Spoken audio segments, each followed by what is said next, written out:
বন্ধুসকল যেতিয়ালৈকে জীয়াই থাকিম তেতিয়ালৈকে এনেকৈ মিনি ব্লগ লং ব্লগ শ্বৰ্ট ভিডিঅ' চব চাবলৈ পাই থাকিব মোৰ চেনেলত। আজি আমি পিকনিক খাবলৈ গৈ আছোঁ আৰু কিবা কিবি মানে লাষ্ট ডিচেম্বৰ জানুৱাৰী আৰু আছে। যিমানলৈকে জীয়াই থাকিম সিমানলৈকে মই ভিডিঅ'টো দি থাকিম, নটিফাইড কৰি থাকিম, ছাবস্ক্ৰাইব কৰি থাকোঁ মোৰ চেনেলটো। এনেকৈ আমি পিকনিক খাবলৈ ধুনীয়াকৈ চব লগৰ মিলি গৈ আছোঁ আমি ডাম্বুক ব্ৰিজৰ তললৈ।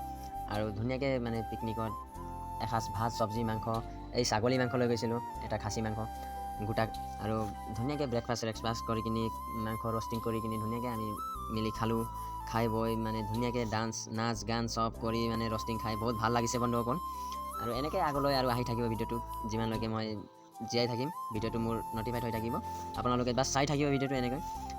চ' বন্ধুসকল এনেকৈ মানে ফূৰ্তি কৰিব লাগিব ন, লাইফত এনজয়মেণ্ট এটা লাগিব আৰু বেলেগ আছে এইটো। চ' গতিকে এনেকৈ মানে পাহাৰ ওচৰত, নদীৰ কিনাৰত, ব্ৰিজৰ তলত এনেকৈ ধুনীয়াকৈ এটা জেগালৈ মানে আমি গ'লোঁ চব লগৰ মিলি, খাই বৈ ধুনীয়াকৈ কৰিলোঁ আৰু বন্ধুসকল এনেকৈ। চ' মোৰ ভিডিঅ'টো শেষলৈ চাই থাকিব, আৰু শেষলৈ চাই থকাৰ বাবে ধন্যবাদ, আৰু আগলৈ আহি থাকিব, ছাবস্ক্ৰাইব কৰি থ'ব।